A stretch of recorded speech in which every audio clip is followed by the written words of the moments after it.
Hello students, कैसे हैं आप लोग। हमने क्वेश्चंस किए थे चैप्टर 9, वही एक्सरसाइज आपकी 9.1 चल रही थी। एक ही एक्सरसाइज ही है, 14 तक के क्वेश्चंस हो गए थे आप लोगों के। ठीक है, अब हम क्वेश्चन नंबर 15 कराने जा रहे हैं, फिर 16। उसके बाद कल से हम नेक्स्ट चैप्टर आपका स्टार्ट करेंगे, कौन सा है, सर्कल। ठीक है, देखिए क्वेश्चन नंबर 15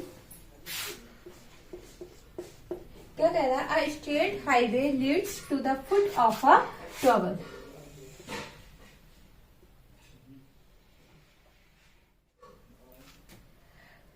अब man standing at the top of a tower, जो आदमी जो मैन है वो यहाँ पे टॉवर के टॉप पे खड़ा है। ठीक है, अब कह रहा है observes a car at an the angle of the depression of the 30 which is the approaching the foot of the tower with a uniform speed. 6 seconds later the angle of the dispersion of a car is found to be a 60 degree.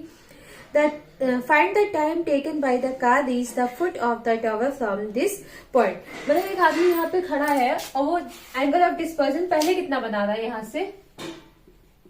तो अगर हम बात कर रहे हैं इस वाले की, ये तो सबसे पहले एंगल तो वो 30 बना रहा है। ठीक है, उसने कितना एंगल बनाया, 30। लेकिन कह रहा है आफ्टर 6 सेकंड, 6 सेकंड के बाद वो एंगल कितना बना रहा है। तो 6 सेकंड के बाद जो उसका एंगल है वो हो गया 60। ठीक है, ये वाला एंगल कितना हो गया है, 60। अब देखिए ये हमारा अल्टरनेट एंगल बनना है, इसका मतलब ये 30 होगा तो ये भी आपका 30। ठीक है, यहां से देखिए ये पूरा एंगल अल्टरनेट है, इसका मतलब ये 60, तो ये वाला भी आपका 60 हो जाएगा। अब आगे इसकी नेमिंग कर दीजिए, A B C and D. ये आपका हो गया, सारे हमने नेमिंग कर दिया। हमें क्या फाइंड करना है, कह रहा find the time taken by the car reach the foot of a tower from this point. मतलब एक पॉइंट से दूसरे पॉइंट तक उसको जाने में कितना टाइम लगेगा, यही पूछ रहा है ना। ये बीसी, इसकी वैल्यू हमें नहीं पता, तो इसको हमने कर लिया, ये हो गया एक्स। यही तो होगा, हमें इसी की वैल्यू निकालनी है। अब हम क्या लेंगे, इन ट्रायंगल है ना ए बी सी, इसको बीसी रखिए, कोई वैल्यू मत दीजिए अभी, है ना। हमें बीसी तक उसको जाने में कितना टाइम लगेगा, बी से सी अगर जाता है तो कितना टाइम लगेगा। अब हम क्या करेंगे, इन ट्रायंगल कौन सा हो गया, A B C. tan 60 is equal to perpendicular upon base. tan 60 is equal to perpendicular upon base, A B upon B C. tan 60 की वैल्यू क्या हो जाएगी, √3 is equal to A B upon D C. यहां से हम cross multiplication कराएंगे और क्या आ जाएगी, A B is equal to √3 B C. ये आ गई आपकी ए बी की वैल्यू। ठीक है, अब देखिए ये पूरा ट्रायंगल क्या है, A B D. In triangle A B D, यही तो है। इसमें क्या, tan 30 इज इक्वल टू, फिर वही परपेंडिकुलर अपॉन बेस। परपेंडिकुलर तो वही रहेगा ए बी ही, अब बेस अब क्या आ जाएगा, बी डी। बी डी हो गया। tan 30 की वैल्यू कितनी होती है, 1 upon √3 is equal to A B upon B D.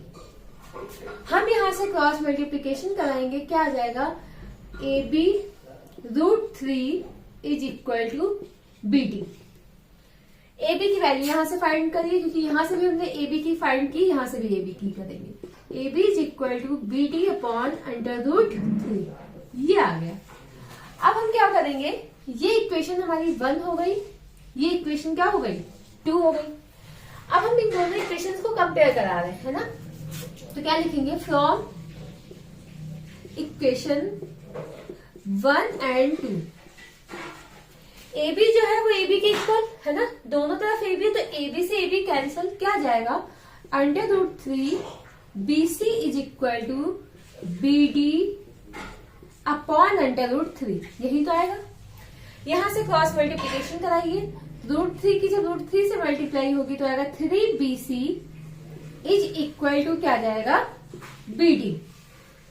ठीक है, 3 B C is equal to क्या आ जाएगा, बी डी। अब देखिए इस बी डी को हम क्या लिख सकते हैं, B C plus C D. ये B C plus C D is equal to क्या हो जाएगा बी डी। तो 3BC is equal to B D को क्या लिखेंगे BC प्लस CD। ये हुआ 3BC, इस BC को इधर ले आएंगे minus BC is equal to क्या हो गया CD। 3BC से 1BC जाएगा, कितना बचेगा 2BC is equal to CD। या फिर यहां से अगर निकालते हैं तो BC इज इक्वल टू क्या आ जाएगा CD अपॉन 2। यही तो आया। अब देखिए इस CD है ना, इस एंगल को से कितना टाइम मतलब 6 सेकंड के बाद वो यहाँ पे आया था, तो इसका मतलब CD कितना 6 अपॉन 2। 2 1 जा 2, 2 3 जा 6। BC की वैल्यू आपकी कितनी आ गई BC इज इक्वल टू 3। यही आपका आंसर हो गया। अब देखिए क्वेश्चन नंबर 16। ठीक है, ये क्वेश्चन आज का लास्ट है इस चैप्टर का भी और आज का भी। ठीक है, कल से न्यू चैप्टर कराएंगे सर्कल। अब देखिए कह रहा था angle of the elevation of the top of the tower. ठीक है,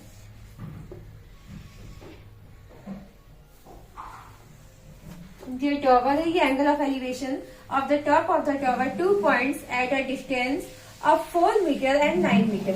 तो 2 पॉइंट से एक वो हो गया, दूसरा ये हो गया। ठीक है, A B C and D। ठीक है, एक डिस्टेंस है 4 मीटर और दूसरी पूरी डिस्टेंस कितनी हो गई 9 मीटर। अब क्या कह रहा है from the base of the tower and in the same straight line with it are the complementary proof that the height of the tower is 6। मतलब हमें ये प्रूफ करना है कि जो इसकी हाइट है वो 6 है। ठीक है, कॉम्प्लीमेंट्री एंगल का मतलब क्या होता है कि जहां पे 2 एंगल्स का सम कितना होगा 90। इसका मतलब अगर ये एंगल x हो गया तो ये कितना हो गया 90 माइनस x। यही तो होगा, है ना। अब देखिए सबसे पहले हम क्या करेंगे,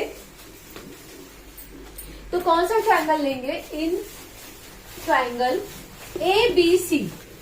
ABC यही लिया। इसमें क्या हो जाएगा tan x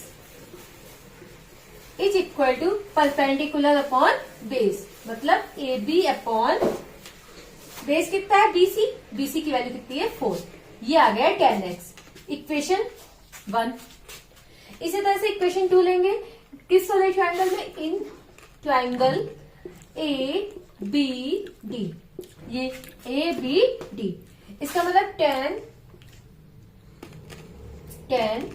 90 minus x is equal to AB upon BC। AB upon BC कितना हो गया 9 हो गया। ठीक है, अब देखिए tan 90 माइनस x को क्या लिख सकते हैं cot x। ये आपका फॉर्मूला है ना, क्या हो जाएगा AB अपॉन 9। अब यहां से देखिए अगर हम बात करें cot x को तो इसको क्या लिख सकते हैं 1 upon tan x is equal to क्या हो जाएगा AB। जैसे ही करेंगे cot को क्या लिखेंगे 1 अपॉन tan x, इसका मतलब ये भी क्या हो जाएगा रेसिप्रोकल 9 अपॉन AB। यही तो हुआ। अब हम यहां से क्या करेंगे tan x की वैल्यू ये पुट करेंगे। tan x की वैल्यू कितनी दी हुई है, तो ये 1 अपॉन tan x की वैल्यू हो गई AB अपॉन 4। तो ये 4 आपका ऊपर चला जाएगा इज इक्वल टू क्या हो गया, यहां से देखिए